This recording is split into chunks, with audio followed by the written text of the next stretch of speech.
Hey, this is a video on how I reload 300 blackout, and the reason I'm going to 300 blackout is because I just ordered an upper and I didn't want to go with 308 or 6.5 Creedmoor. I just felt like getting an upper so I could throw it onto my ARs, and if I need to go hunting, then I'll have a caliber that's definitely worthy to hunt pig or deer or whatever, coyote.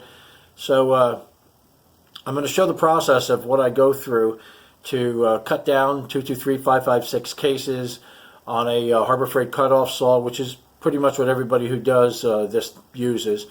I bought a specific jig for consistent cuts, and then we're going to bring it over to the single stage press. We're going to size it on the single stage press. We're going to clean everything up. We're going to finalize the length, and then we're going to do the final reloading on the turret press to make sure that we get some really good and consistent rounds that'll fit not only in my rifle but in anybody's. So let's get the process started. So after cleaning and preparing the brass, the first step of the process is cutting down the 223 556 brass to length. And what we're going to do is I'm going to do just 5 out of the 10. So this way it saves a little bit of video time. But let's get started. This, by the way, is a jig that makes, once you set it up, it gives you perfect sizing so you can go on to the next stage. You can feed from one end, it comes out the other, and you can go continuously. And that's the best part about it. There's a detente on the inside which captures the ridge at the back of the case. And that's why it works so well and why it's so accurate for every cut. So let's do these 5 cases.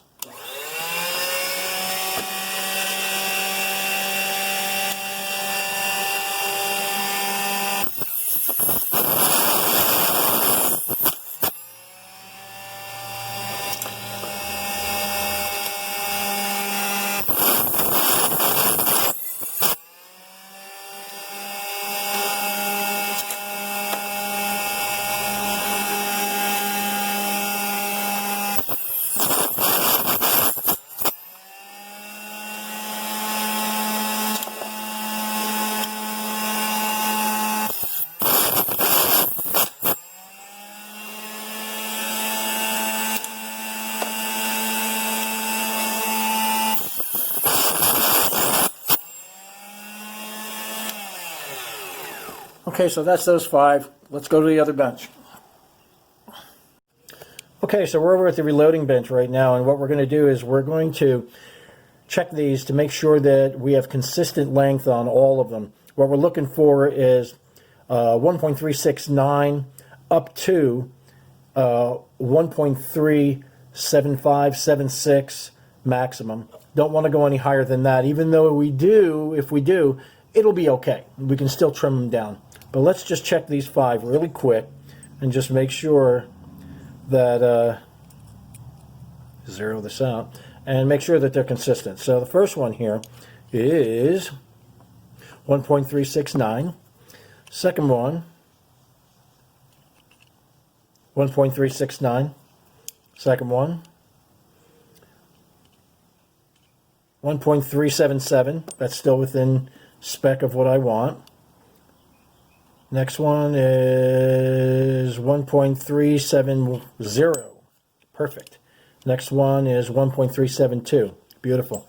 So what we're going to do now that we know that those cases are like that is we're going to clean up the edges. We're going to clean up the outside edge. We're going to clean up the inside, and then we're going to run them through this. We're going to run them through the Lee sizing die, which is right here, and that way we can get our almost finished product of getting it shaped and sized, and then we'll clean them up again and we'll cut them down to length as the final product.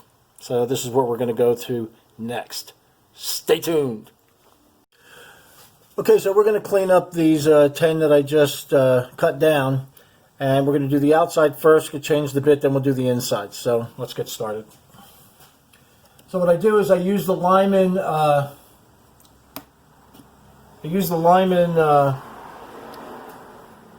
cleanup tools that usually are done handheld on this. But what I do is I take them and I put them in the drill, and it just makes things go a heck of a lot faster. And so this way I don't have to spend all day doing it. So what we're going to do here, as you can see, so we're going to clean the outsides of these. That's all it takes.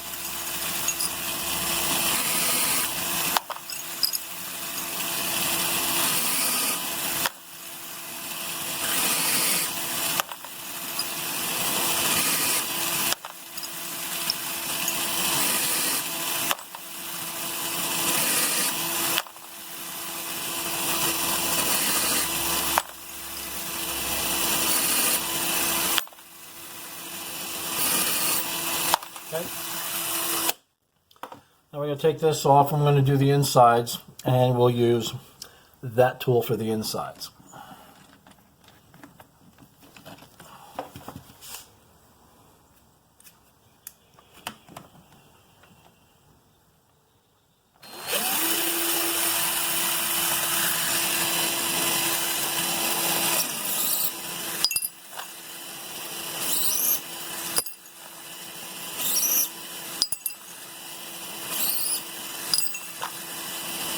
You don't have to press hard, just enough to get the burrs off.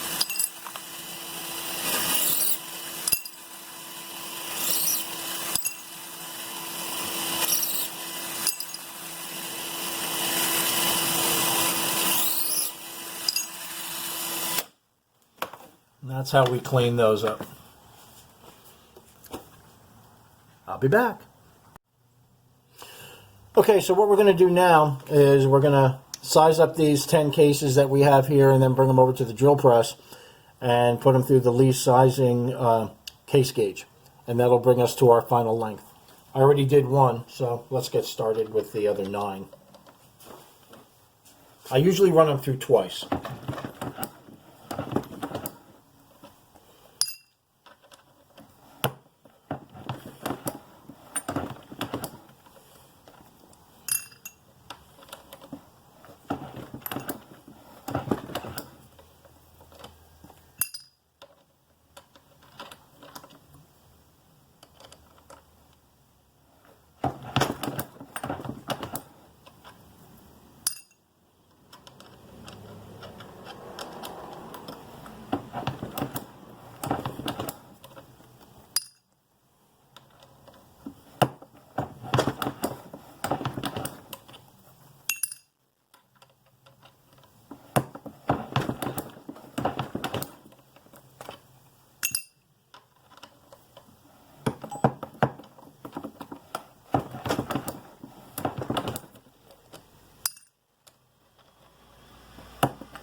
Okay, so that went from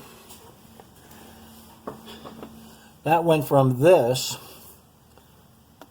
to that 300 blackout case. Now we just have to trim it to length and we'll be ready to roll.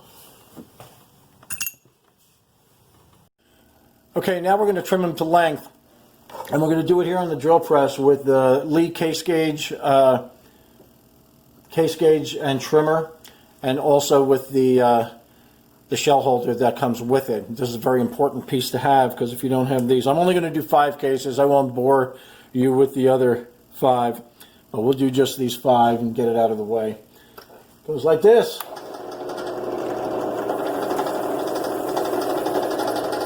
That's it.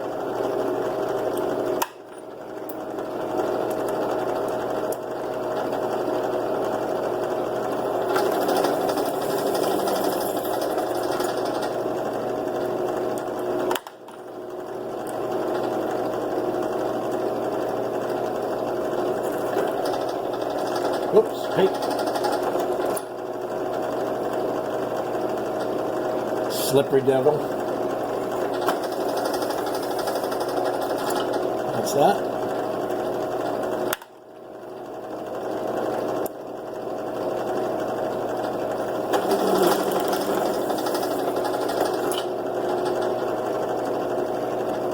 How do I know when to stop and pull the case out? You can feel the difference, and all the resistance of the cutters stop when you get to the right length. See? So now we're going to be looking for a measurement of 1.370, 1.371, 1.368, around that area. So let's go see. Okay, so let's measure these out and make sure that they're going to fit in somebody's gun. Better be mine. So we're going to take these 10. Let's measure them out and see what the range is. What we're looking at is we want to see a range of 1.358 to 1.363. So let's measure these, and then we'll show the no-go gauge just to make sure. So this one here measures out 1363 or 1.363, but you know what I'm talking about. This one is a 1359, good. This one is a 1361. This one is a 1365, that's on the high side. This one is a 1359. I'll use the one that's on the high side. There's a 1359, 1.360. Beautiful. This is a 1361. 1360.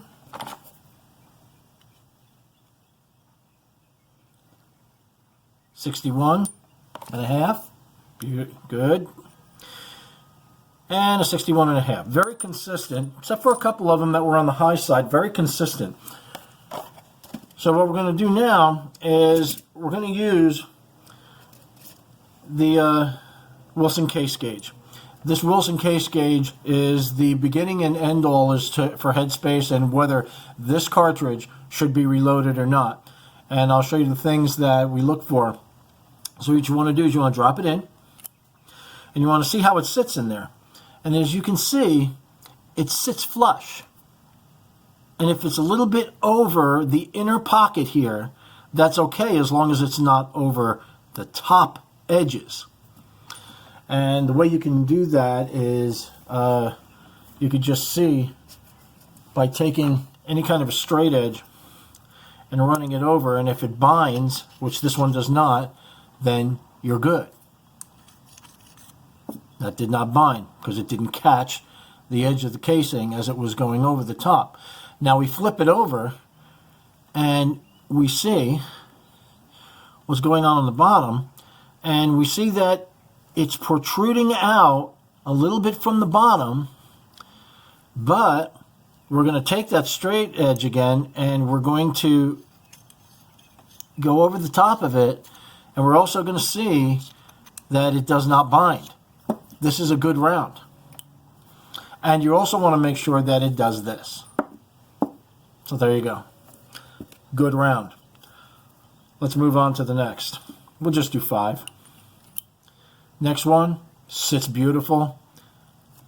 Same way, on the bottom, pops out. Next one, sits beautiful. Same thing. Next one, sits beautiful. Same thing. So you can see that the process of getting these cases needs to be absolutely consistent. And if you have any that are not consistent, then don't use them.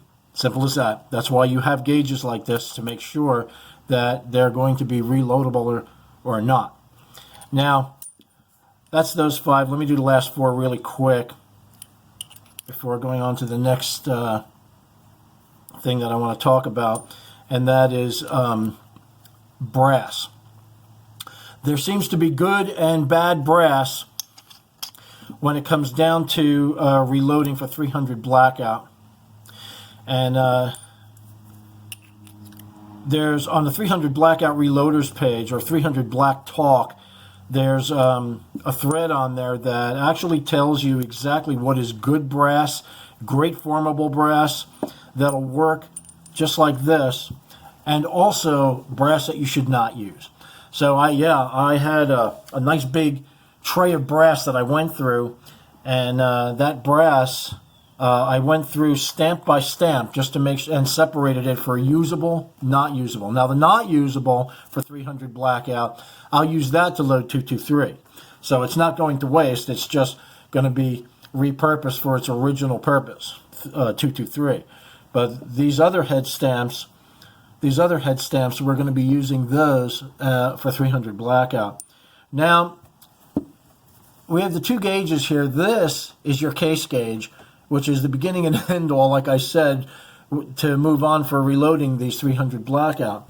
But the finished product, you want to put into the Lyman case gauge, because that's what this is for. This is the Lyman small rifle case gauge, and this is really good gauge because this gives you 6 different finished bullet sizes: 223 Remington, 22 Hornet, 204 Ruger, 7.62 39, which is the AK round, 300 blackout, and the 22 250, which is a great coyote round.